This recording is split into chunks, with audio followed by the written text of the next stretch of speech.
Mesdames, Messieurs, bonsoir, bienvenue à ce nouveau numéro de votre émission. Dimanche, tout est permis, qui reçoit pour vous Bill Suleiman Kenyinouko. Bonsoir. Bonsoir, Monsieur Sikiti. Vous êtes un jeune acteur politique, membre de la coordination nationale du parti politique d'opposition dénommé les Démocrates. Vous êtes notamment au sein donc de ce parti, coordonnateur national des universités et centres de formation. Merci d'être là. Vous êtes aussi superviseur de la zone sud, à savoir l'Atlantique, le littoral, l'Ouémé et le plateau de la dynamique s'engager pour la démocratie. Ancien secrétaire exécutif communal Ouida du parti Foscori pour un Bénin émergent, je suis tenté de préciser El Boniaï, puisqu'aujourd'hui le parti FCBE a plusieurs ailes, est-on tenté de dire. Merci de répondre présent à ce rendez-vous dominical. Merci pour l'invitation. Alors, Bill Suleiman Kenyinouko, sur ce plateau, on dit tout sans langue de bois et surtout avec la plus grande sincérité qui soit. Et j'espère que l'exercice sera assuré par vous.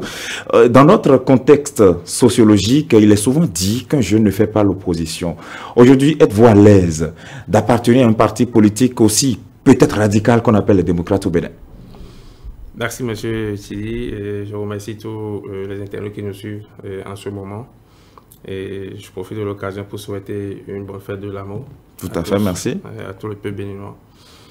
Et oui, c'est vrai, vous avez pleinement raison de poser la question. C'est un langage courant, un langage que nous n'entendons pas et nous n'arrêtons pas d'entendre pour la plupart du temps, surtout à nous autres qui sommes engagés du côté de l'opposition. Un jeune ne fait pas l'opposition, je me pose souvent la question de savoir pourquoi. Un jeune ne peut pas être sans conviction. D'accord. Je pense que c'est pour des raisons de conviction personnelle que nous sommes engagés. D'accord. Parce que nous estimons que nous jeunes, effectivement, nous avons notre avenir devant. Et quand il y a un mode de gouvernance qui ne nous assure pas d'un avenir certain, nous avons l'obligation tout de suite et maintenant de nous ériger contre. Donc, en tant que jeune. En tant que jeune, bien sûr, puisque c'est de nous qu'il s'agit. Oui. Et il ne s'agit pas de nos aînés qui ont déjà leur avenir derrière eux. Il s'agit plutôt même d'abord, à la classe juvénile, aux jeunes, de s'engager, quand il y a, comme je le disais tout à l'heure, un mode de gouvernance qui n'assure pas un avenir certain à cette couche juvénile. C'est ce que vous estimez vraiment? Depuis 2016, on a prôné le nouveau départ, la rupture, changer une certaine dynamique qui n'allait pas forcément. On vous a vu d'ailleurs à l'université en tant que président de la Fédération nationale des étudiants du Bénin. Vous avez beaucoup lutté contre le régime Yahi en tant qu'étudiant d'ailleurs. Aujourd'hui, vous estimez que ce que Patrice Talon fait avec son gouvernement, que ça ne répond pas aux objectifs de la jeunesse? Merci pour la question. En tant qu'étudiant, on n'avait pas lutté contre le régime Yahi. On avait lutté contre... Vous avez dénoncé le non-respect de la franchise universitaire. Bien sûr, mais il faut avouer que d'abord, la décision est prise par les autorités électorales qui réquisitionnent les forces de l'ordre. Et étant donné qu'ils sont là, effectivement, pour ça, ils viennent dans l'université. C'est vrai qu'il y a eu par moments, des actes qui tentent à remettre l'ordre démocratique en jeu. Et en tant qu'étudiant, comme je le disais tout à l'heure, parce que je dis l'avenir du pays, c'est nous. C'est d'abord la couche estudiantine, la couche juvénile. Donc nous avons l'obligation, le devoir de nous exprimer, de donner d'abord notre point de vue, puisque nos tests en tant qu'organisation estudiantine nous le permettaient, de donner notre point de vue, tout ce qui a trait à l'actualité socio-politique du pays et même à l'aide de tous les pays du monde. Et aujourd'hui, vous avez... c'est vrai que tous les régimes ont leurs défauts. Absolument. Aujourd'hui, nous constatons carrément autre chose. Ah bon? Oui, autre chose. Et puisque vous n'êtes pas sans savoir, depuis 2016, on crée la dictature dans le pays. La dictature dans le pays, c'est simple. On peut observer l'exclusion d'une partie de la population, de participer aux diverses élections organisées jusque-là. Nous avons constaté le bâillement de la presse. Ah bon, ce que vous dites, c'est peut-être grave.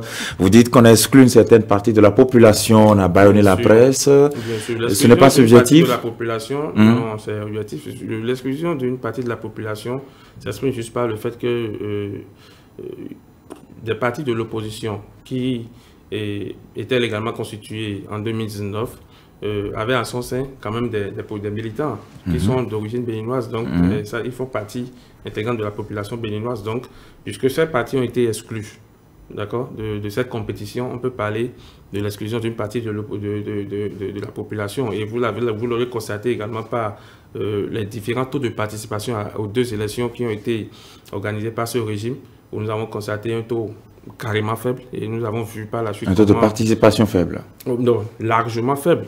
Et donc, pour les communales, par exemple, c'est presque la moitié qui sont allés voter. Avant les communales, pourquoi vous n'avez pas parlé des législatives? C'est parce que vous êtes conscient de ce que je dis. Donc, même pour les communales, est-ce que c'est les taux pareil qu'on a l'habitude de voir, d'avoir dans notre pays, de par le passé depuis le renouveau démocratique? Non. Donc, il faut comprendre que ce régime, c'est quand même un régime qui est venu remettre en cause, d'accord, l'ordre démocratique, un pays qui est venu nous remettre en arrière. Et c'est malheureux, comme je le dis, pour notre pays, c'est malheureux pour la couche juvénile. Donc la jeunesse, normalement, devrait en réalité s'ériger contre de telles pratiques. Mais pourtant, le régime de Patrice Talon a promis faire beaucoup de choses pour la jeunesse. On a promis, dans le programme d'action du gouvernement, créer beaucoup d'emplois, 500 000 emplois à l'horizon des 5 ans.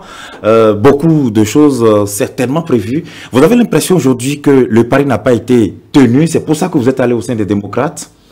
Merci. On peut parler même de promesses au début du mandat. Aujourd'hui, nous sommes à la fin du mandat. Et donc, on n'est plus à l'étape de promesse, on devrait être à l'étape de réalisation. Oui. Et donc, vous-même, vous l'avez constaté déjà de par votre question que ce pari n'a pas été tenu. Non, mais moi, je n'ai pas constaté. Non, oui. le régime même fait son bilan, si ce n'est pas... Oui, tout à fait. On a vu le chef de l'État en tournée, etc. La tournée ne signifie pas la création de l'emploi. La tournée ne fait pas partie du PAC, du programme d'action du gouvernement du régime. Donc, s'il y a eu des promesses qui n'ont pas été tenues, effectivement, c'est que le régime a failli.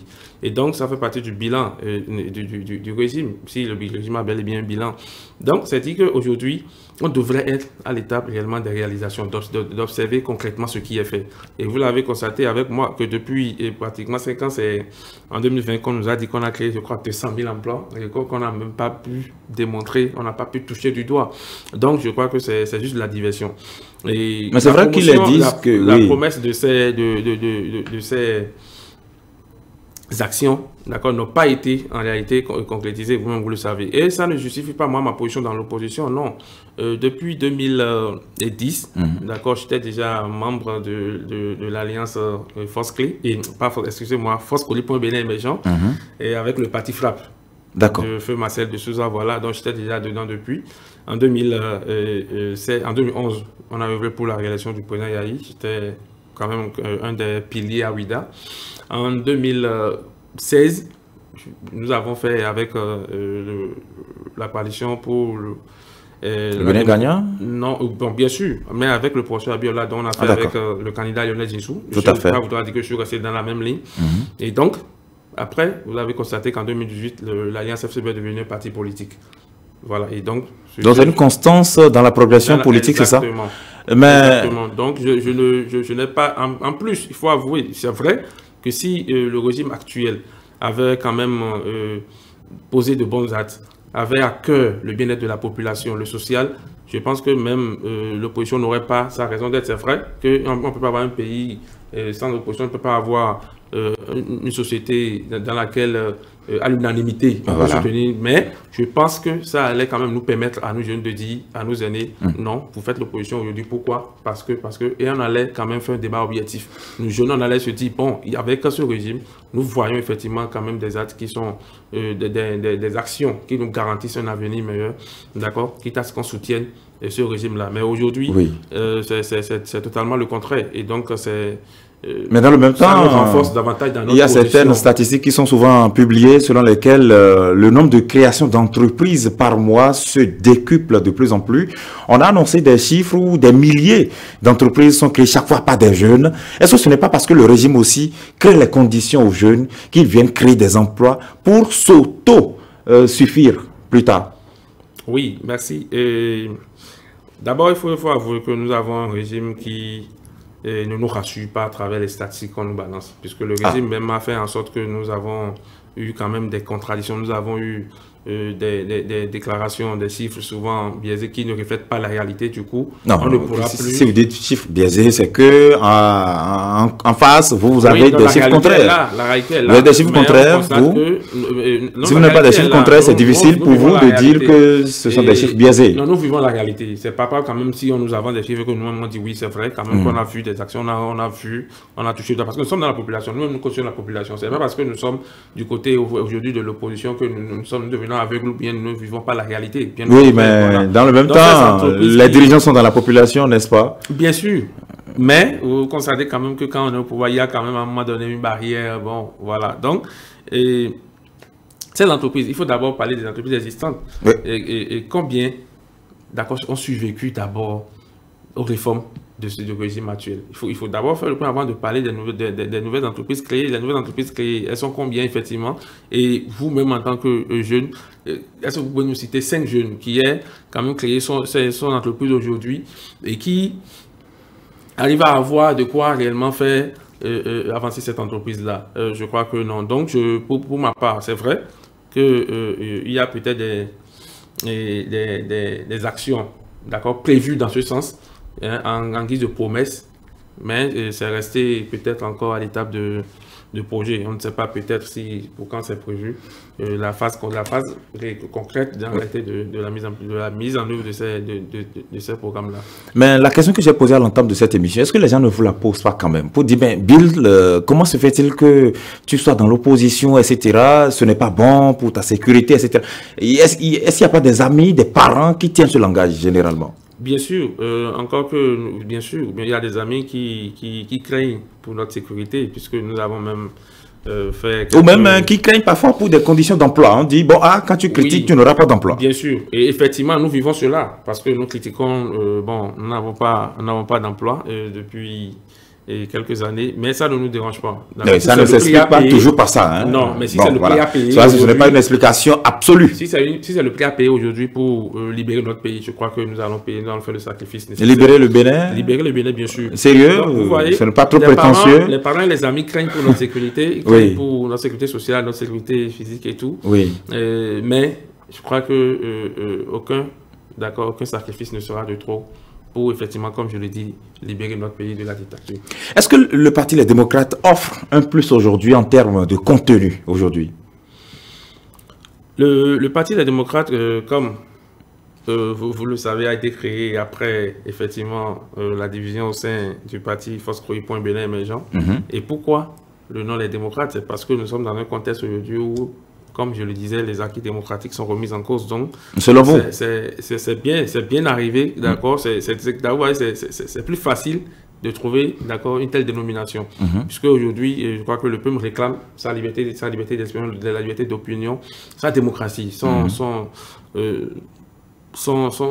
vivre, d'accord, entre concitoyens. Je crois qu'aujourd'hui, les démocrates, d'abord, vous l'aurez constaté, effectivement, à travers toutes les attaques dont fait l'objet le parti, c'est que c'est le parti qui a plus de contenu aujourd'hui que tous les autres partis. Comment? Qu'est-ce qui le fait dire? Non, mais ce que qu'est-ce que vous le faites dire, pardon? Voyez d'abord, d'accord, au sein de la classe politique aujourd'hui,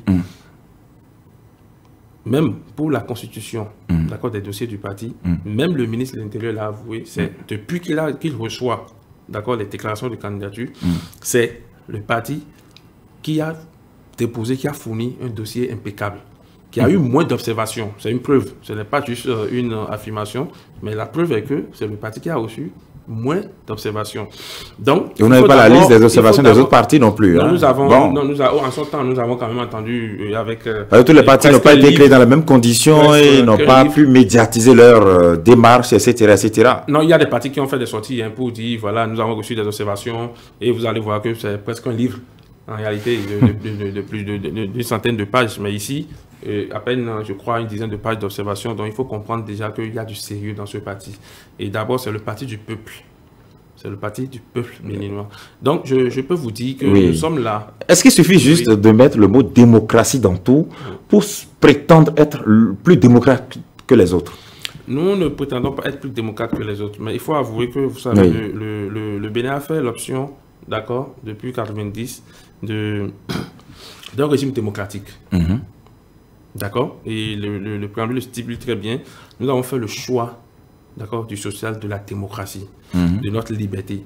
Donc, aujourd'hui, que cela est remis en cause et qu'il y ait un certain nombre de citoyens qui se mettent ensemble pour vouloir faire renaître, c'est-à-dire pour vouloir redonner cet acquis à la population béninoise, je pense que c'est chose salutaire. Nous, naturellement, ne disons pas seulement que nous sommes démocrates ou bien nous ne défendons pas seulement la démocratie juste sur les lèvres. Vous l'aurez constaté que dans tout ce que nous faisons, d'accord, nous essayons de nous soumettre même aux caprices, d'accord, de nos dirigeants actuels. Vous en êtes vraiment certain? On va parler tout à l'heure de l'actualité au sein de ce parti. Et on verra que vous ne vous êtes pas toujours soumis au sein des démocrates.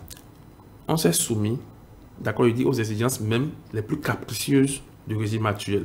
Parce que, qu'ils vous souviennent, qu'après tout ce qu'il y a eu en 2019, d'accord, il est dit que lors de la déclaration de la Constitution, d'accord, d'un parti politique, des dossiers d'un parti politique, les observations se feront une seule fois. Mais vous avez suivi l'actualité avec nous. On nous a fait plusieurs fois des observations, plus de 3 fois, où on nous dit vous ne devez pas mettre entre, au lieu de département de Lomé, vous avez mis Porto-Novo, et entre Porto et Novo, bon, il n'y a pas de tiré, il n'y a pas de trait d'union. On nous dit que, voilà, ou même le ministère lui-même a fait une erreur en mettant Gogounou dans un autre département, des choses comme ça. Vous voyez. Donc, ça dit que on s'est soumis. On aurait pu dire non, les observations devaient être faites en une seule fois et on ne se soumet plus. Mais je vous dis, à chaque fois qu'on fait des observations, on se soumet, on se réunit, d'accord, et on fait ce qu'on a à faire. Donc c'est juste un exemple, d'accord, de soumission pour vous dire que nous sommes des démocrates, puisqu'on pouvait dire non, on ne se soumet pas, et voilà, on s'engage sur un terrain de bras de fer. Mais non, on dit non, faisons tout, d'accord, dans la paix. Et donc, c'est ce que nous prenons aujourd'hui. J'ai posé la question parce que force est de constater que de plus en plus les opposants s'érigent en de vrais démocrates comparativement aux gouvernants, et c'est un peu partout dans le monde d'ailleurs, ce n'est pas seulement au Bénin. Je donne quelques exemples typiques au Bénin. Par exemple, dans le contexte actuel, on a créé le Front pour la restauration de la démocratie. Très bien. Or, avant, il y a un parti qui appartient à ce front, Dynamique Unité pour la démocratie et le développement. Il y a encore le mot démocratie, de Valentin Aditi-Roulé. À plusieurs reprises, le mot démocratie revient, comme si vous avez le monopole des pratiques démocratiques. C'est pour ça que je me dis, mais est-ce que les opposants sont les plus farouches défenseurs du peuple, plus que les dirigeants? Du tout pas. Mais vous avez fait la remarque qu'à chaque fois le mot démocratie revient du côté de ceux qui veulent, en réalité, ou bien ceux qui ne sont pas d'accord avec. Est-ce que ce n'est pas un bon prétexte pour les opposants? Ce n'est pas un prétexte. Même si c'était un prétexte, c'est parce que le régime actuel a favorisé en réalité ce prétexte-là. Comme je l'ai dit, je l'ai dit tout à l'heure, les acquis démocratiques sont remis en cause depuis avril 2016. Oui, mais ça, c'est votre avis, parce que lorsqu'on écoute les barons du régime, ils estiment que le Bénin ne s'est pas autant bien porté sur le plan démocratique qu'aujourd'hui, par exemple. Dites-moi, donnez-moi un exemple de démocratie, d'accord? Un pays, ou même d'abord, un pays que nous estimons peut-être avec des dirigeants qui sont des dictateurs, où leur Assemblée nationale n'a pas en son sein l'opposition. Donnez-moi un seul exemple. Vous voyez, c'est pour vous dire quoi? Aujourd'hui, c'est juste un facteur qui démontre que notre démocratie, d'accord, ne vit plus. Oui, mais dans le même temps, on estime au niveau du régime, par exemple, que ce sont les membres de l'opposition eux-mêmes qui auraient choisi de ne pas aller à l'Assemblée nationale. Vous avez écouté ça plusieurs fois d'ailleurs. C'est leur argument bidon qu'ils nous ont servi. Parce qu'ils estiment que, par exemple, le 13 mars 2019, peut-être ne vous rappelez-vous pas exactement les événements de cette date, où, lorsque le président de la République, déjà en février, disait aux acteurs politiques, allez vous entendre à l'Assemblée nationale, et disait notamment aux opposants, je serai à votre place, que je ferai tout pour participer à cette élection. Et quand l'Assemblée, le président de l'Assemblée, Adrien Ngouedi, met sur pied un comité paritaire composé de 2 membres de l'opposition, à savoir Eric Ngoulété, le président des démocrates aujourd'hui, et Garba Yaya. Et puis des gens de la mouvance plus Adrien Mbedi lui-même, 5 membres. Et le 13 mars, ils s'étaient entendus pour réviser l'article 80 de la Constitution. Eux tous, les 5 personnes ont signé l'accord. Et puis patatras, Eric Ngoulété et Garba Yaya reviennent sur leur signature. Les gens estimaient que c'était le moment décisif où l'opposition a décidé de ne pas aller aux élections. Aujourd'hui, lorsque vous prenez un peu de recul, est-ce que vous ne donnez pas raison aux régimistes de la rupture qui estiment que l'opposition a choisi de ne pas siéger à l'Assemblée? Non. D'abord, pour revenir sur effectivement la séance qu'il y a eu entre le chef de l'État et les acteurs politiques. Les acteurs politiques, surtout de l'opposition, et où il le disait effectivement les propos que vous avez tenus tout à l'heure. À la place, d'accord, des opposants, qu'il allait tout faire pour participer à ces élections. En quoi faisons? Où on sait, d'accord, qu'à la veille du dépôt des dossiers à la Sénat, la Cour constitutionnelle a créé un fameux certificat de conformité qui n'existait nulle part. Ça voudra dire qu'on essaye en réalité de mettre les barrières nécessaires quand on sait que les acteurs politiques de l'opposition franchissent en réalité déjà le premier obstacle, on en crée encore davantage. Ça, ce n'est pas en réalité la volonté de laisser l'opposition participer. Pourquoi avoir créé ce fameux certificat de conformité? Au nom de quoi? Qui n'existait nulle part. Donc, c'est juste un exemple papal. Et quand nous avons vu effectivement l'Assemblée, le comité paritaire, vous avez vu également dans le temps, je crois que les membres de l'opposition qui étaient dans ce comité ont dénoncé, puisque au sein du comité, il devait y avoir un certain nombre de personnalités ou bien de députés, de membres présents avant la tenue de la session. On a vu, on a entendu dire... Mais ils ont signé le document. Ils ont signé, ils ont dit qu'ils étaient d'accord. On a entendu dire, effectivement, dans le temps également, qu'il y avait des gens, il y avait des mouvanciers qui étaient là, qui devaient faire tenir des plénières, mais qui ont disparu, qu'on n'a plus revus. Et sans eux, on ne pourrait pas tenir de séance. Ils étaient où? C'était les régimistes.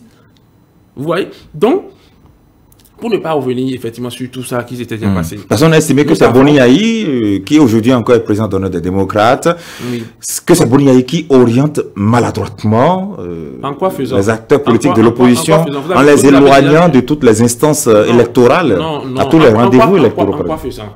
Le président Boni Yayi est là aujourd'hui. Il paraît que c'est lui qui aurait appelé Eric Ngoulété, par exemple, votre patron actuel, pour leur faire renier leur propre signature. Non, il paraît. Je préfère ne pas aller sur ce terrain, puisque vous êtes au sein du parti, vous démentez cela. Aujourd'hui, on parle des démocrates. Tout à fait. Dans le temps, vous avez parlé du moment où Eric n'était pas démocrate. Absolument. Le parti démocrate n'existait pas. On est d'accord. L'honorable Eric n'était pas membre des forces politiques. Oui, mais vous n'avez pas pu appartenir à leur parti politique sans pour autant les connaître.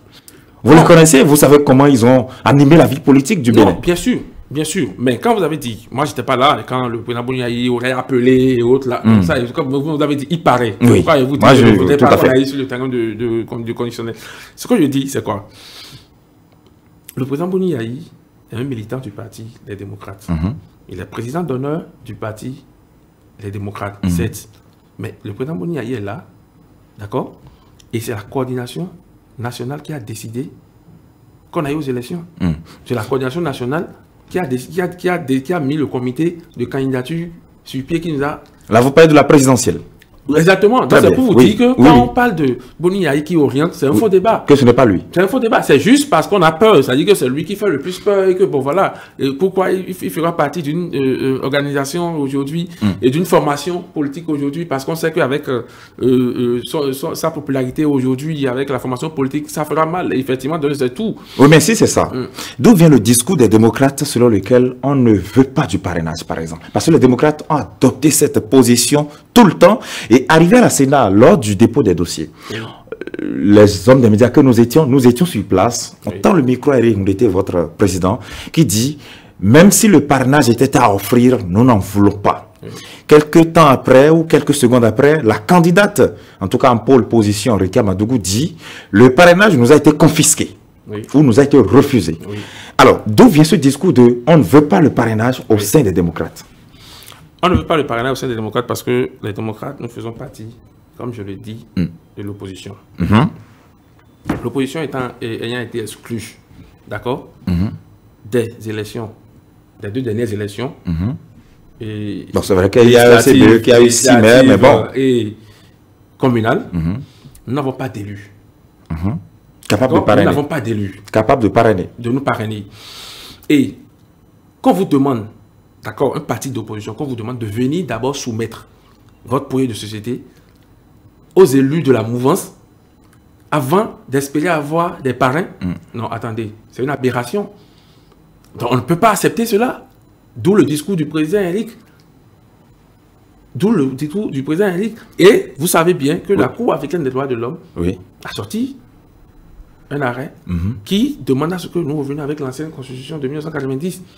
Et nous avons soutenu ça. Nous-mêmes, nous avons des exigences que nous avons énumérées lors le 11 décembre passé, quand nous avons eu notre récépissé provisoire. Aucune de ces exigences n'a été prise en compte. Donc, nous ne pouvons pas dire que nous voulions le parrainage. C'est vrai qu'à côté, quelques minutes après, nous avons entendu la candidate, elle dit tout à fait. que le parrainage a été confisqué parce qu'elle a dit à titre personnel qu'elle a mené des démarches.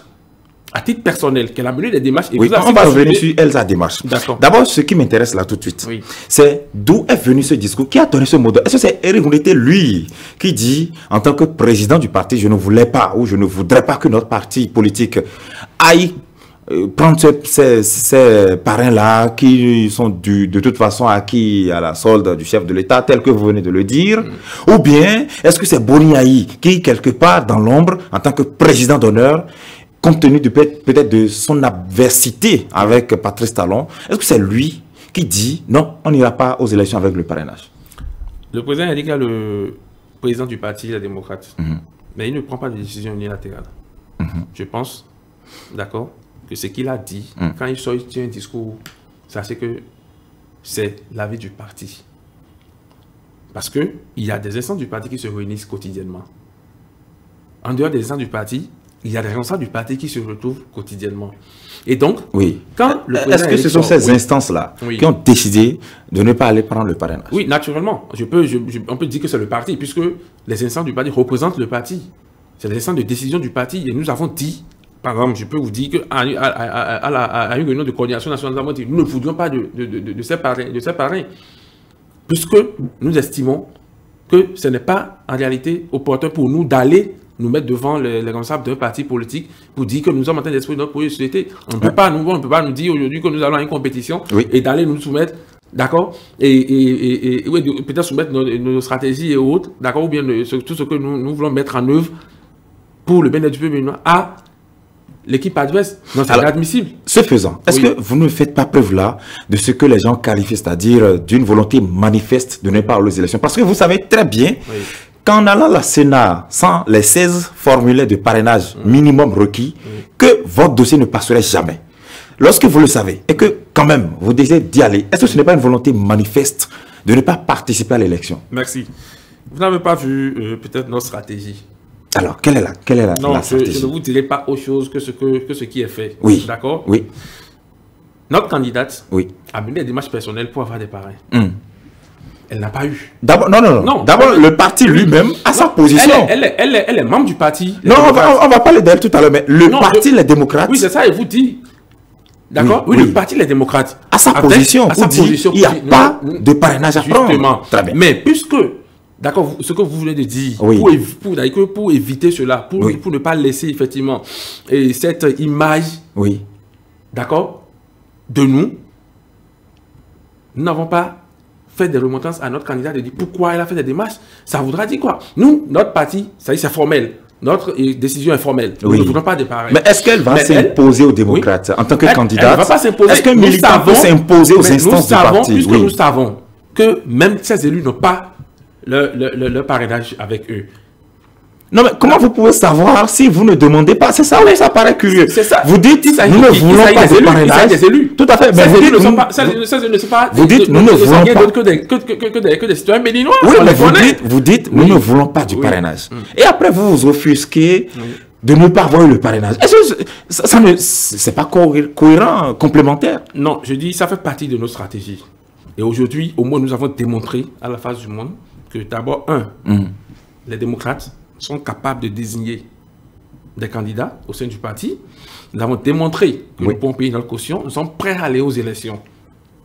D'accord? Oui. Nous avons démontré cela. Donc, on ne peut plus nous dire aujourd'hui Oui. que nous n'en voulions pas. Non, mais le parrainage, Oui. vous savez que le parrainage, d'abord, est une prescription de la Constitution Oui. de Mais 1990, amendée le 1er novembre la candidate, 2019. elle, à titre personnel, ne l'a pas eu, par exemple. Non, mais attendez d'abord. Oui. La Constitution de 1990, amendée le 1er novembre 2019, prescrit le parrainage comme un paramètre important pour aller à l'élection présidentielle, dans les conditions fixées par la loi, dit la Constitution. Et cette loi, c'est le Code électoral. Oui. Le Code électoral stipule que nul ne peut candidater à la présidentielle s'il n'obtient 10% du nombre total des élus. Nous avons actuellement, si on fait la somme entre les députés et les maires, 160. Oui. Alors, ça veut dire que si les 160 étaient là au complet, on peut avoir jusqu'à 10 candidats. Si chaque candidat devait avoir 16 élus. Comment se fait-il qu'aujourd'hui, les démocrates disent, nous sommes des légalistes, nous sommes des démocrates, nous respectons les textes. Vous respectez une prescription de cette même constitution, à savoir la formation des duos. Par exemple, la question des duos est née de la révision constitutionnelle, vous êtes d'accord? Donc, vous allez à la Sénat avec d'abord le duo. Mais après, vous dites, pas question de faire le parrainage. Est-ce qu'il n'y a pas vraiment un quiproquo là? Vous avez dit effectivement tout à l'heure qu'en ayant 10% d'accord des élus, ça fait effectivement 10 candidats, ça fait un duo. Ça vous a dit que les duos sont limités à 5. Non, normalement, c'est ça. 10 duos, parce que tel que la loi a été appliquée par la Sénat, c'est que le duo a 16 élus. Non. Parce que l'interprétation que... Non, c'est vrai. Doit avoir 32 élus. Attendez d'abord, l'interprétation que la Sénat a faite à l'heure actuelle, qui lui a permis d'appliquer la loi et de valider les duos, c'est que le duo total a 16 élus. Après, nous avons entendu effectivement votre candidate, Rekia Madougou, qui est montée au créneau pour faire son interprétation que vous vous apprêtez à faire en disant que c'est chaque candidat du duo qui a 16 et les deux font 32. Oui. Bon, après, on ne s'entend plus parce que aussi la loi est muette, mais continuez quand même. Non, si vous avez le code électoral, vous pouvez lire. Oui. Et je crois que c'est... C'est écrit nul ne peut être candidat. L'article 132 du code électoral. Oui. Nul ne peut être candidat. Oui. D'accord. Et on dit c'est individuel. Il faut lire, il faut voir. Est-ce que la Sénat est habilitée à interpréter une loi? À mon avis, non. Donc, on ne peut pas dire que la Sénat a fait ça son interprétation. Je crois que l'alinéa qui parle de parrainage est très clair. Donc, si eux-mêmes, en réalité, n'ont pas vu ça dans ce sens et qu'aujourd'hui, ça les rattrape, mais c'est simple. Que la Cour constitutionnelle, comme notre candidate l'a dit lors de sa dernière sortie, et qui est la position du parti, que la Cour constitutionnelle revoit la loi en question pour permettre quand même, pour revoir le système de parrainage dont il est question. C'est ça qu'il s'agit. On n'est pas contre le parrainage, mais c'est le système de parrainage, d'accord, adopté, appliqué au Bénin qui cause le problème. Donc, nous autres, c'est vrai, vous avez parlé de quiproquo entre la déclaration du président, qui est la position du parti, et notre... l'acte que nous avons posé en allant à la Sénat avec un duo, je dis, d'accord, comment comprendre ça? Oui. Ça fait partie, d'accord, d'une stratégie interne au parti. Une curieuse stratégie, vous ne trouvez pas? Parce qu'elle est incompréhensible presque du grand public. Non, on n'arrive pas à savoir quelle est cette cohérence. Actuellement, ça se comprend, puisque ça démontre aujourd'hui, d'accord, que le régime ne voulait pas du tout sentir les démocrates à ces élections. Mais est-ce que l'erreur des démocrates n'a pas consisté à dire que nous ne voulons pas le parrainage? Par exemple, les députés du groupe parlementaire Union progressiste sont montés au créneau. Vous avez suivi Orden Aladati, Gérard Benochi, Gildas Agoncan, etc. Et Gérard Benochi dit, mes chefs m'ont instruit pour appeler le président du parti Les Démocrates et lui demander de venir chercher les parrains. Eric Ngoundete, le président des démocrates, de lui répondre, nous, on n'a pas besoin du parrainage. Et ça, ce n'est pas surprenant parce qu'il le disait déjà et le parti avait bien dit. Constant dans ses déclarations. Une fois qu'on finit de dire ça, et qu'on le dit même dans la presse internationale, puisqu'on a écouté aussi d'autres personnes, Eric Ngoundete, Noureno Achade, s'exprimer dans la presse internationale, dire que le parrainage est caduc, qu'on n'en veut pas. Mais comment se fait-il qu'on finisse de faire ça et qu'on dise, nous avons démontré notre bonne foi pour aller à l'élection? Vous savez, nous avons eu la déclaration de notre candidate la dernière fois. Et elle a dit, même le président Eric a demandé qu'on sorte publiquement, d'accord, ce qui a été dit entre lui et l'honorable Benoît. D'accord. L'honorable Benoît, tout à fait économie de vérité, il n'est pas allé plus loin. Puisque plus loin... Ça, c'est la version, effectivement, que Reka Madougou a servi. Plus loin, l'honorable Benoît disait, parce qu'ils étaient certainement informés des tractations pour la désignation du duo, on dit au président Eric, ah mais tiens bon, si c'est toi, nous allons donner le parrainage. Mais pourquoi à eux de donner le parrainage aux candidats des démocrates qu'ils souhaiteraient? Est-ce que, à supposer même qu'il ait dit ça, est-ce que vous lui avez dit, je dis vous en tant que parti politique, est-ce que Rimourété lui aurait dit par exemple, non ce n'est pas moi mais c'est Reka Madougou envoie les parrains? Lui n'a pas dit ça. Non, mais puisque on lui a déjà dit, si c'est toi nous allons donner, mais pas Adam qui a... Mais qu'est-ce qu'il va encore dire? Il ne va pas chercher à convaincre. Mais Djibono, vous aviez déjà dit, nous ne voulons pas le parrainage. Est-ce que ce n'est pas antinomique avec une volonté manifeste d'aller à l'élection? Ils ont entendu. Nous n'avons pas dit. Eux ne sont pas ils ne sont pas sous aux déclarations de notre président. Donc ils ont entendu. D'accord, au moment où le président est resté constant dans cette déclaration, il l'a fait à plusieurs reprises. Mais malgré ça, ils l'ont appelé pour venir chercher le parrainage. Vous comprenez? Et aller plus loin en disant, si c'est toi, nous allons donner, mais pas Adam. Ça voudra dire qu'ils sont juste dans la logique de donner à peut-être bien pour diviser en réalité le parti. C'est juste... c'est l'interprétation que vous faites. Non mais, à votre avis, pourquoi à eux, au régime, de nous demander, d'accord, à qui non, mais ils vont donner le parrainage? Non mais ça c'est la version de Reka Madougou. Nous ne savons pas si effectivement c'est ce que Gérard Benoît a dit. Ok. Oui, non, on ne sait pas parce que Gérard Benoît n'a pas confirmé les faits. Il n'a pas confirmé les faits. Oui. Mais est-ce qu'il a démenti? Et nous, en tant que médias, nous ne pouvons pas assumer ça. Il n'a pas démenti. Mais est-ce que le président Eric également a confirmé ou a démenti ce que l'honorable Benoît a dit? Vous voyez? Donc, ça reste tel. Si l'honorable Benoît n'est pas d'accord, mais qu'il sorte pour dire jamais, je n'ai jamais, peut-être que le président Eric serait qui sait, pour sortir, dit, comme la Canadienne qui l'a dit, j'ai des captures d'écran de mes discussions, de mes échanges avec des élus, des parrains. Donc, qu'il sorte également pour dire non, je n'ai jamais tenu de tels propos avec le président Eric, parce que dans la période, le président Eric n'était pas totalement seul. Alors, voilà. Très bien. Reka Madougou dit avoir contacté personnellement, parce que là, elle a parlé à la première personne du singulier. J'ai appelé des élus, certains élus, moi, approchés, etc., etc. Dans le même temps où elle fait ça, à titre personnel, et contrairement à la démarche du parti ou au mot d'ordre du parti, est-ce que ce n'est pas une grande cacophonie d'un grand parti politique qu'on appelle les démocrates? C'est-à-dire qu'un candidat, lui tout seul, fait des démarches personnelles contre l'avis du parti en général. Est-ce que ce n'est pas suffisamment grave? Non. Ces démarches personnelles, d'accord, qu'elle a menées, n'ont pas entaché, d'accord, la cohésion au sein du groupe. Vous en êtes vraiment certain? Certain. Parce que à l'occasion des primaires, ça a vous vraiment... l'avez déjà vu faire une sortie seule, individuelle depuis qu'elle a été désignée candidate? Non. Elle est toujours entourée des responsables de notre parti. Elle a été les propos ne sont pas toujours uniformes au sein du parti. Non, je dis, depuis qu'elle est désignée candidate, à part en réalité la question de parrainage, où notre parti dit, on n'en veut pas, mais elle a dit qu'elle a mené des démarches personnelles et que des élus seraient allés la voir normalement, même pour susciter en réalité sa candidature. Donc, comprenez, elle a mené cette démarche personnelle, elle a dit, j'ai mené des démarches personnelles, et parce que même dans cette démarche, au cours de cette démarche, les élus lui ont confirmé qu'ils n'avaient plus le parrainage. Et que donc s'ils avaient les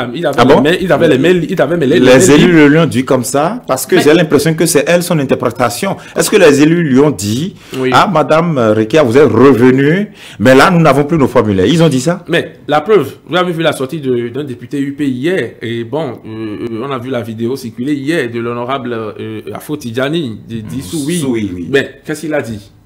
Mais qu'ils n'avaient pas les mains libres, ça voudra dire quoi? Qu'ils n'ont pas leur fiche en réalité pour remplir, même dire, voilà, celle à qui, ou bien celui à qui j'octroie mon parrainage. C'est un député, ce n'est pas, nous n'avons pas inventé, nous ne sommes pas allés chercher un inconnu, ça vient d'un député. Il dit, je ne suis pas seul. Est-ce que, au moment où le parti a dit, nous ne voulons pas le parrainage, si Reka Madougou était venu avec 16 parrains sous le bras, le parti aurait accepté ça? Si. Bon, ce n'est pas le cas actuellement, donc je pense qu'on peut... Non mais franchement, puisque vous allait aviser. Puisque vous dites que notre candidate a cherché, on allait aviser. Et ça oui. Si elle était venue avec les 16 parrains sous les bras, on allait échanger, étudier la question, analyser, d'accord? Vous êtes vraiment sûr que ça allait passer, vraiment? Parce que au niveau des discussions au sein du parti, notamment le 3 février, à la veille de la clôture des dépôts de dossiers à la Sénat, parce que les dépôts de dossiers ont été clôturés le 4 février. Bien sûr. Le 3, lorsque les démocrates étaient dans les primaires, ça n'a pas été facile. Je ne sais pas si vous avez suivi les échanges. Vous étiez là, n'est-ce pas? En tant que responsable au sein du parti. Bien sûr. Mais ça n'a pas été facile parce que les gens ne s'entendaient pas sur la question du parrainage.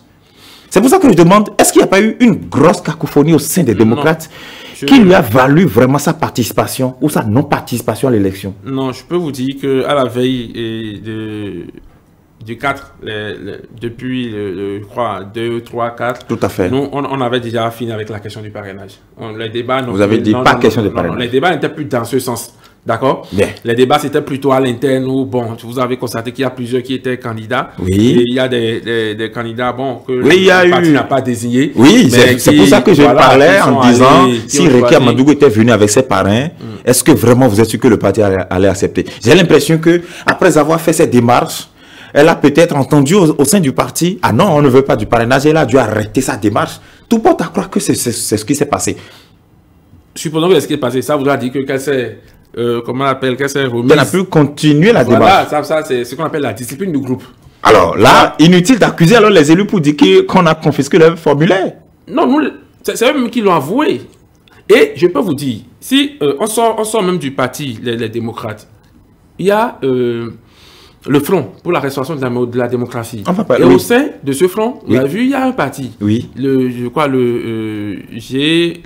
Grande Solidarité Républicaine, GSR. Oui. Mais qui a fait une sortie également pour dire, en tant que GSR, nous avons fait toutes les démarches, même par voie du CIE, pour avoir des parrains. Nous avons saisi les responsables des partis politiques pour avoir des parrains. Ça n'a pas marché. D'accord. Ouais. Donc, le front n'est pas seulement au niveau des démocrates. Il y a ce grand front qui est là également, qui a mené les démarches nécessaires, formelles, d'accord, pour avoir des parrains. Donc, même si on reproche aujourd'hui aux démocrates de n'avoir pas mené les démarches du parrainage ou bien mené même les démarches formelles, officielles dans ce sens, il y a ce qui est un fait quand même. Oui. Il y a quand même d'autres de l'opposition qui l'ont fait. Mais pourquoi pas? Mais parlant de la procédure de désignation des candidats, déjà à partir du 1er février, disons, les choses se sont intensifiées à partir du 2 jusqu'au 4 février, où on devrait déposer les dossiers.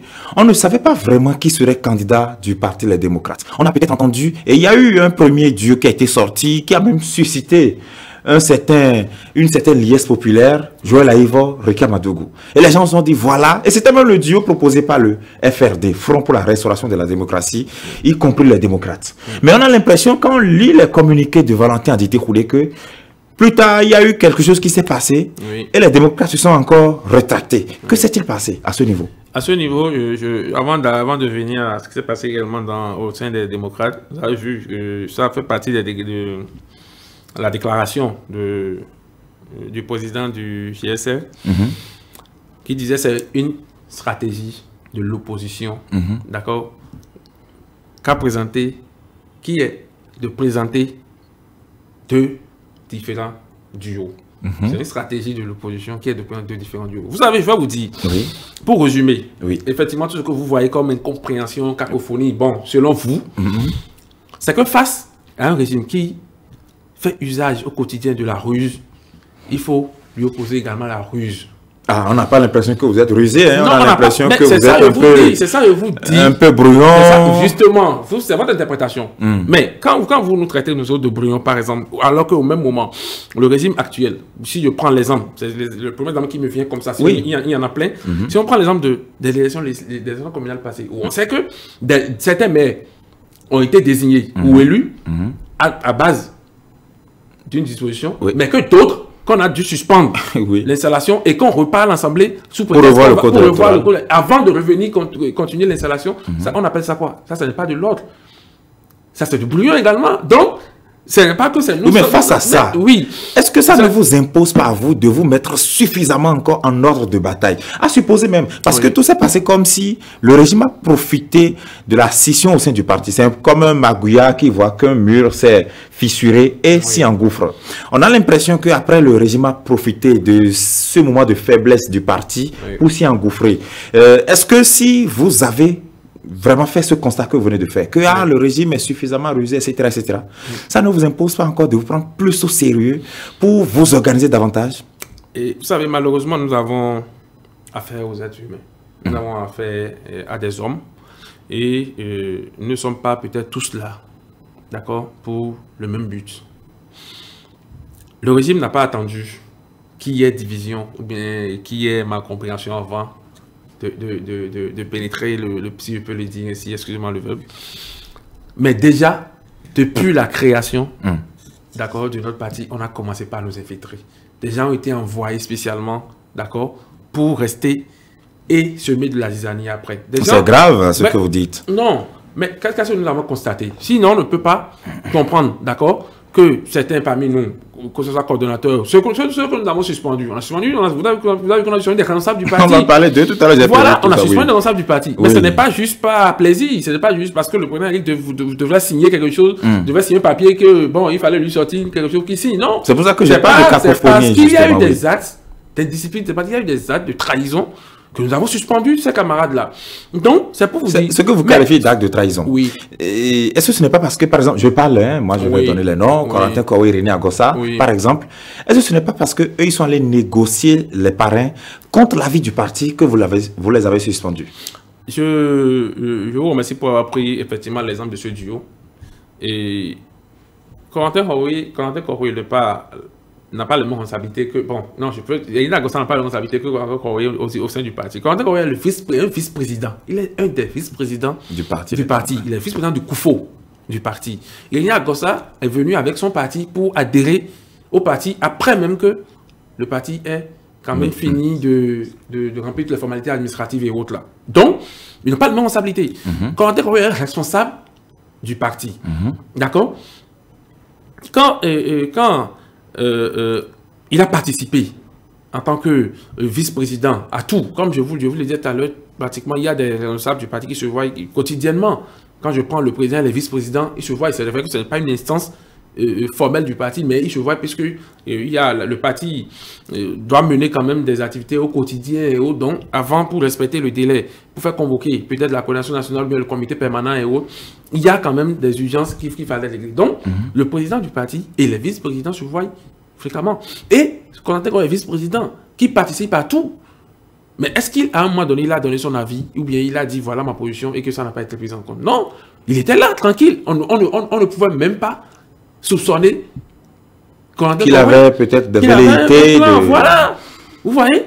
Et c'était lui. Et là, vous trouvez que c'est de la trahison? Mais on peut appeler ça comment? Mais dans le même temps, René Agossa a donné de la voix. René Agossa a donné de la voix. René Agossa, il faut le dire, vous avez vu, ça, il a été le premier suspendu parce que déjà, il faisait des sorties. En tant que membre des démocrates, il était devenu militant puis ça fait son adhésion. Il faisait des sorties unilatérales, individuelles. Ce n'est pas bien pour la cohésion du groupe. Puisque quand il fait sa sortie, nous pouvons dire que nous avons des parrains.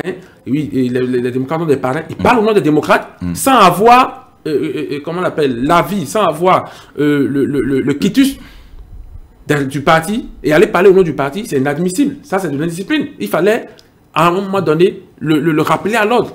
Ce qui a été fait, mais il n'a pas arrêté, il ne s'est pas arrêté, il n'a pas suspendu sa démarche. Donc, le parti, on a été obligé de demander même sa suspension. Le président même, à un moment donné, nous a dit non, attendez d'abord, il faut qu'on l'interpelle encore une fois. Mais il était, comme il savait là où il allait, c'était un plan, mais il a continué à dérouler son plan. À vous suivre, c'est comme si il a été manipulé, ou ils ont été manipulés les deux. Est-ce que c'est la lecture que vous faites au sein du parti aujourd'hui? Mais attendez, s'ils ont pu avoir de parrains, s'ils ont pu de vous avoir, s'ils ont pu avoir de parrains. Et au début, ils étaient allés à la Sénat avec notre logo. Ils étaient allés à la Sénat avec notre logo. Il a fallu que quand nous avons eu l'information très tôt, notre président, le président Eric, a saisi la Sénat Pour rappeler que le duo désigné formellement par le parti Les Démocrates, c'est Mme Rekiat Madougou et Patrick Divor. Avant qu'on les appelle à nouveau pour qu'ils aillent changer, les attributs, de leur dossier. Donc, oui. On ne peut pas, d'accord, on ne peut pas de trahison parce qu'il aurait pu déposer formellement sa démission du parti Les Démocrates avant d'aller avec un autre candidat à la Sénat. Mais en tant que responsable du parti, se présenter candidat à la Sénat, c'est un acte de trahison. On ne peut que le suspendre. Mais est-ce que ce n'est pas parce qu'ils ont apporté les formulaires du parrainage, en tout cas la garantie que le parti aurait le parrainage? Est-ce que ce n'est pas ça qui vous a énervé? Quand on dit vous, c'est vous le parti politique. Est-ce que ce n'est pas parce qu'ils ont dit non, nous on a les parrains, on a les parrains, on a les parrains, que ça peut-être finit par vous taper sur le système pour qu'on se dise mais non, nous ne voulons pas le parrainage, arrêtez avec ce discours. Non, qui? Il y a que il est à Gossa. Nous avons découvert Corentin Goué à la Sénat. Il était avec nous jusqu'à la dernière minute. Il a participé au débat, aux réunions qui ont conduit à la désignation de notre duo. De notre duo pour les élections présidentielles. Donc, lui, on ne le voyait pas venir. Il était là avec nous. Et après, il est né à Gossa. Mais il est né à Gossa. C'est pour ça que nous avons suspendu. Il est né à Gossa parce que ça faisait pas de sa démarche personnelle à lui. Et il montait au créneau. Et il disait au nom des démocrates. Alors, c'est ça, au fait, la nuance qu'il faut faire avec Irénée Agossa. Lui, il sortait pour dire, c'est au nom des démocrates qu'il faisait ses sorties. Parce qu'il était effectivement un membre des démocrates après son adhésion. Mais pourquoi vous n'avez pas infligé cette même sanction à Rekiat Madougou jusque-là, qui elle aussi a fait des démarches pour aller avoir des parrains? C'est ça, je dis. Oui. Rekiat n'a pas fait sa démarche au nom des démocrates. Elle a dit à titre personnel. Non, elle a pas fait sa démarche. Pour aller candidater pour le parti Les Démocrates. Vous l'avez entendu dire avant sa sortie là, est-ce que vous l'avez entendu dire sur une chaîne ou un réseau social que je suis en train de mener des démarches au nom du parti? Ah non, si c'était tel est le cas, elle allait même pas être peut-être notre candidate également. Parce que après, un rappel à l'ordre, si elle ne se ravise pas, mais c'est d'office qu'on va dire ça, elle ne respecte pas la discipline du groupe, mais elle a dit à titre personnel, elle a encore dit. Et ça, ce n'était pas au nom du parti. Donc, à titre personnel, un militant va négocier les parrains, ce n'est pas grave, mais à titre personnel, un autre va négocier les parrains et le dire publiquement, et ça, c'est grave. Je dis ça, c'est au nom du parti, il est militant, comme vous l'avez vu, avec son parti politique, venir faire son adhésion au parti, et il dit au nom des démocrates, il ne parlait plus en tant que nationaliste. Au nom des démocrates. Au nom des démocrates. Alors ça ne vous engageait pas publiquement parce que cette position ne vous arrangeait pas. En privé, ça ne nous engage nullement qu'on lui permette de continuer dans ce sens-là. Et comme je l'ai dit, on ne se lève pas pour sanctionner. On rappelle d'abord à l'ordre. Vous l'avez rappelé à l'ordre et il n'écoutait pas. Attendez. Les responsables du parti l'ont rappelé à l'ordre. Alors, j'ai posé la question tout à l'heure sur la procédure qui a conduit quand même à la désignation de Rekiat Madougou parce que là, on a vu que Joël Aïvos devrait être le candidat naturel des démocrates. On a vu ce parfum d'amour qui soufflait, qui flottait dans l'air entre Joël Aïvos et les démocrates. Il est allé faire des photos au niveau du siège du parti Les Démocrates. Au sein du FRD, il a été désigné, Rekiat Madougou, sa colistière. Et puis, patatras, les démocrates se ravisent. On a entendu, parce que je vais vous aider à peut-être répondre à la question, on a entendu que c'était pour des questions d'argent. On leur aurait posé des questions. Alors, est-ce que vous avez 1,5 milliard pour pouvoir faire campagne? Est-ce que vous avez 100 millions pour faire une tournée, etc., etc. Et Rekiat Madougou aurait apporté des garanties de ce que le parti devrait avoir d'argent. C'est ce qui s'est passé? Merci. Je crois que le comité que nous avons mis sur pied pour nous désigner notre duo ne s'est pas juste, d'accord, appesanti sur ce critère. Et je crois qu'il y a eu un questionnaire de 9 questions qui a été adressé à chaque candidat, à chaque potentiel candidat de notre parti. Et il faut que je fasse une clarification. Oui. Joël Aïvos n'est pas démocrate. On est d'accord, oui. D'accord. Nous, au sein de notre parti, il est dit, même, je crois, avec la charte que les différents partis ont signée et pour leur adhésion au FRD, que chaque parti politique garde son autonomie. Donc, les démocrates ont désigné leur duo. Le FRD, auquel appartiennent les démocrates, oui. Puisque, comme ça se dit, les démocrates, le parti Les Démocrates est le plus grand parti en réalité du front. Et donc, il a été dit que le Parti des démocrates même désigne ses candidats. Nous avons désigné notre duo, qui est Rikiat Madougou et Patrick Zivor. D'accord? Mais après, nous avons remarqué effectivement, comme tout le monde, c'est vrai que notre président aurait participé à la séance et qui... Encore qu'on l'a pressenti comme candidat aussi, lui-même, bon, ça avait fuité que voilà, il devait être candidat et tout ça. Oui, bon, il était candidat à la candidature. D'accord, oui, tout à fait. D'accord, bon, donc, que nous voyons à la fin, bon, que c'est Joël Aïvo qui était président et que la candidate des démocrates était sa colistière. On ne s'était pas entendu réellement sur ça, mais comme je vous l'ai dit, oui, on s'est entendu quand même sur le principe que, d'accord, ça fait partie également de la stratégie d'aller avec deux duos. Curieuse stratégie parce que vous ne vous êtes pas entendu. On a l'impression que la démocratie se sont imposés pour dire non, non, non. Rikiat Madougou doit toujours être à la tête. Et ce que le FRD n'a pas accepté.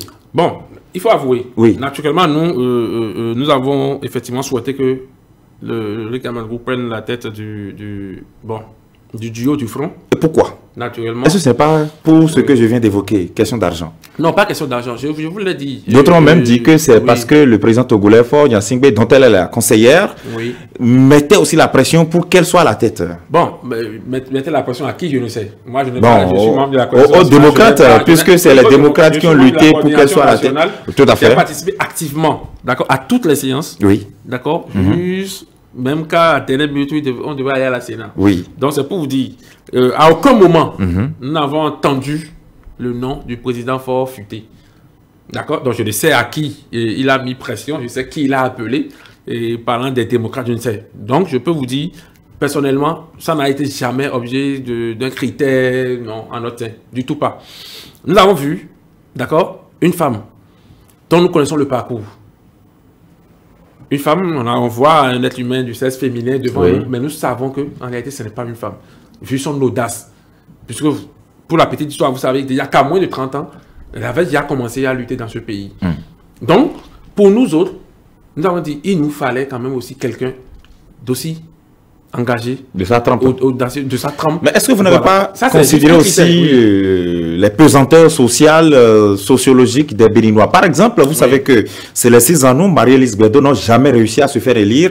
Peut-être parce que les Béninois sont frileux à porter à la tête du pays une femme. Première considération. Deuxième considération, et ça c'est peut-être un peu trop vulgaire de le dire à l'antenne, mais certains font aussi des considérations d'ordre conjugal, matrimonial, etc., etc. Je ne vais pas aller plus dans les détails. Est-ce que vous n'avez pas tenu compte de tout ça et en pesant aussi peut-être la popularité de Joël Aïvo dans un contexte où les populations voulaient un changement d'air à la tête du Bénin face à Patrice Talon? Les populations voulaient... C'est vrai que Joël Aïvo n'a pas un parcours politique et tout, mais lorsqu'il a fini de faire son dialogue itinérant, vous ne vous êtes pas dit, bon, dans le contexte actuel, il a un plus en termes de popularité que Rikiat Madougou, par exemple? Rikiat Madougou n'est pas venu d'elle-même, elle n'est pas solo. C'est un parti politique constitué qui la porte.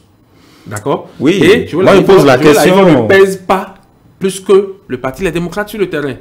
D'accord. D'accord? Voilà.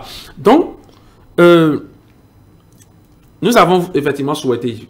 C'est vrai, ça allait effectivement être un très bon duo. Même j'ai reçu personnellement des messages des amis d'en face qui ont dit, ah mais tiens, voilà, avec ce duo, vous allez faire ci, faire ça. Mais que ce soit Rikiat à la tête. Vous ne regrettez pas ça aujourd'hui? C'est vrai qu'il a la discipline du groupe.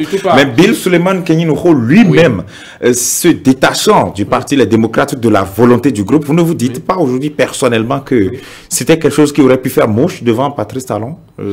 Joël Aïvo, Rikiat Madougou par exemple?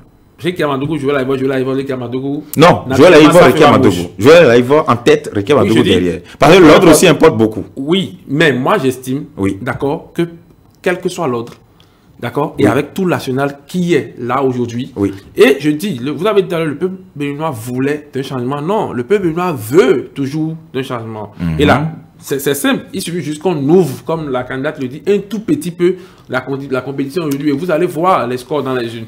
Donc, quel que soit d'accord, la position de l'un ou l'autre, moi, je pense personnellement que ça fera mouche. C'est pas que ça fera mouche. Vous n'avez pas... Naturellement, ce sera un chaos. Vous n'avez pas le sentiment, je dis, que vous avez laissé le pouvoir au chef de l'État maintenant, en faisant tous ces choix, en vous butant finalement à la barrière de la Sénat? Non, est-ce que c'est à cause de notre choix que nous n'avons pas eu, que notre dossier a été rejeté à la Sénat? Mais certains estiment que, si par exemple c'était le duo, Joël Aïva à la tête, Ricky Madougou derrière. Deux, s'il y avait les parrainages, et que à la Sénat, ça passait comme tel, en tant que duo du Parti Les Démocrates, que vraiment ce serait peut-être porté vraiment par le peuple. Duo du front.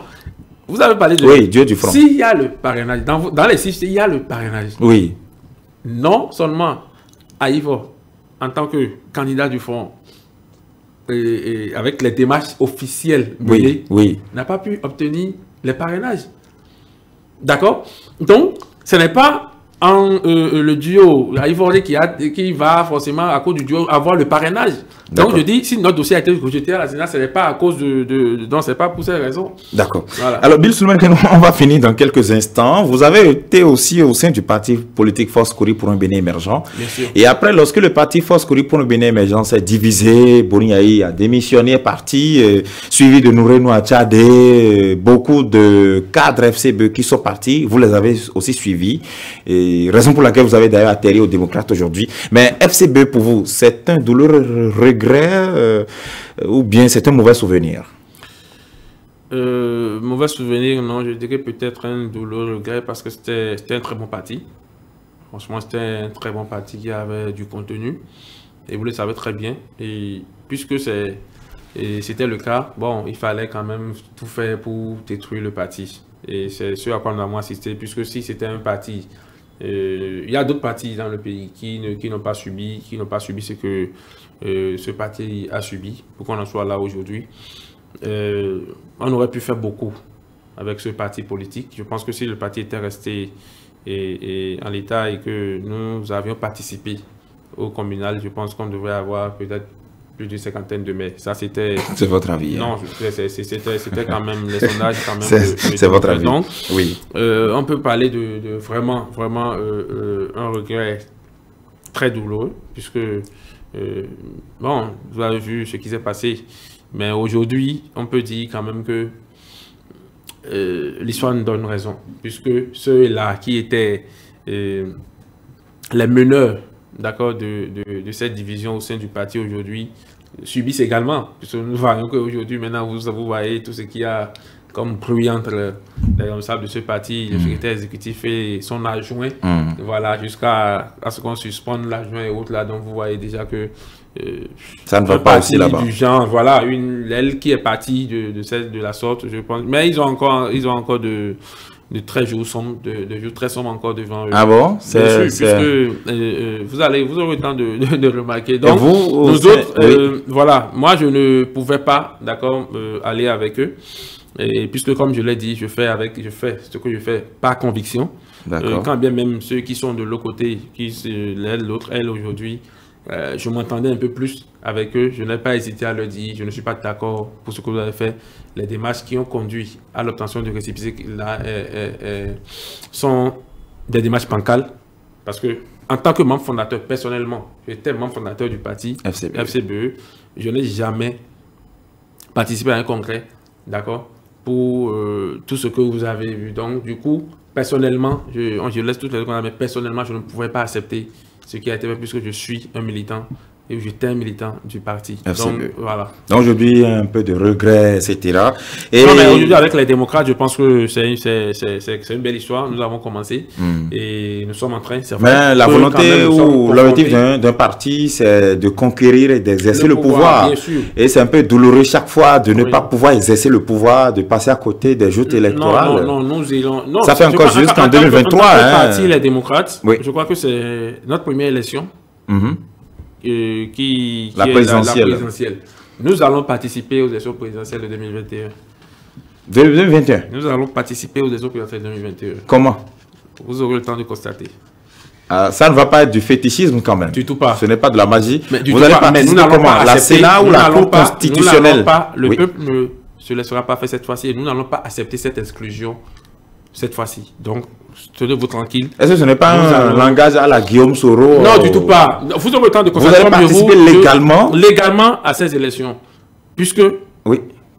D'ailleurs, ce n'est pas l'élection du 11 avril. Oui, mais là, maintenant, il n'y a plus de parrains disponibles à ce qu'on sache. Il y a... Nous allons... Non, si... en fait, on vous a dit, nous ne voudrions pas des parrains. Parce que regardez même comment les parrains... donc vous voulez participer à l'élection légalement, mais sans les parrains? Bien sûr. Regardez même comment les parrains ont été attribués. Si nous, comme je vous l'ai dit, si vous avez retrouvé l'alinéa de l'article 137 qui parle du parrainage... 135. 137. D'accord. D'accord, du coup, les trois qui parlent de parrainage... Ça rejoint ce que notre candidat a dit. Chaque duo doit pouvoir mobiliser 32 pareils. Donc, il y a en réalité problème à ce niveau. Et comment vous comptez aller à une élection sans respecter le parrainage dans le contexte actuel? Je vous dis, oui. On ne peut pas, d'accord, exclure encore une fois une partie du peuple béninois. C'est les élections présidentielles et tout le peuple béninois, toutes les populations doivent pouvoir avoir leur mot à dire. Et ça se fera, vous aurez le temps de voir. Est-ce que ce n'est pas, comme je l'ai dit, des paroles en l'air où vous allez vous buter à un mur? J'ai l'impression que toutes les dispositions seront prises par le chef de l'État au plan sécuritaire pour que les gens aillent voter. Ce n'est pas la sécurité, c'est juste qu'on intimide, qu'on menace en réalité. Donc je pense que non. Comme je l'ai dit, nous comptons d'abord, d'accord, sur le patriotisme de nos forces de l'ordre. D'accord? Et elles font partie également de la population béninoise. Elles savent ce qui se passe, elles vivent ce qui se passe. Et donc, nous allons réellement pouvoir compter sur elles pour faire restaurer notre démocratie. C'est ça. Oui. Bon, alors pour finir cette émission, est-ce que vraiment vous avez l'impression que la présidentielle du 11 avril 2021 sera une élection pacifique pour le peuple béninois? Si il n'y a pas d'exclusion, naturellement. Si tout le peuple béninois se sent concerné, se sent considéré, ben, attendez, pourquoi pas? Nous avons toujours vécu des élections très pacifiques, des élections de moments de joie, de moments de fête. Et là, lorsque vous dites ceci, là, c'est à croire que cette responsabilité revient seulement et uniquement au régime en place. Et non à vous aussi. Vous n'avez aucune partition à jouer dans le caractère pacifique de l'élection. Nous sommes en train de jouer notre partition. D'accord? Notre partition, c'est d'abord en réalité de démontrer que nous avons la volonté d'aller à ces élections. Et puisque nous voyons exclus, nous allons emprunter toutes les voies légales, d'accord, pour nous faire entendre. Donc, je pense que les démarches sont en cours. Notre candidate l'a dit. Vous allez faire un recours à la Cour? Ben, notre candidate l'a dit. Je crois que ça doit être fait. Ce recours doit être fait. Et nous allons attendre, effectivement. C'est vrai que quand bien même les avis sont partagés au sein du parti où certains estiment que nous connaissons déjà le verdict de la Cour à l'avance, mais nous allons jouer notre partition, comme je l'ai dit, en jouant sur le terrain de la paix.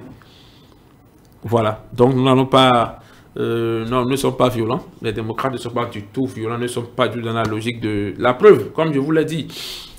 Pour l'obtention de notre récépissé, on a dépassé parfois le délai, on nous a fait tourner en rond, mais à aucun moment nous n'avons appelé même nos militants à une quelconque manifestation. Non. Donc vous n'allez appeler personne à des manifestations peut-être déplorables. Si le peuple lui-même qui se sent exclu dit non à travers des manifestations pacifiques, je dis bien pacifiques. Non, on va pas être une tribune d'appel à des manifestations. Non, pas du tout. Pas du tout. Ce n'est pas un appel. Je dis si le peuple se sent exclu. Parce que si nous empruntons toutes nos voies légales et que nous disons à nos militants, bon, après, nous avons emprunté toutes les voies légales et tout, jusque-là, nous sommes toujours exclus. Qu'en pensez-vous? Ils disent, bon, manifestons notre mécontentement de façon pacifique. Pourquoi pas? Puisque nous avons opté pour l'écoute de la base au niveau du Parti Les Démocrates. Très bien. Merci infiniment à vous, Bill Suleiman Kenyinouho. Vous êtes responsable au niveau donc du parti politique d'opposition dénommé Les Démocrates, le parti auquel appartient l'ancien président de la République, Boni Aï. Merci d'avoir été là en ce dimanche soir. On se retrouve certainement très prochainement avec d'autres sujets d'actualité dès que l'occasion se présentera. Merci infiniment à vous aussi de nous avoir suivis. Bonne semaine de travail à tous et à la semaine prochaine.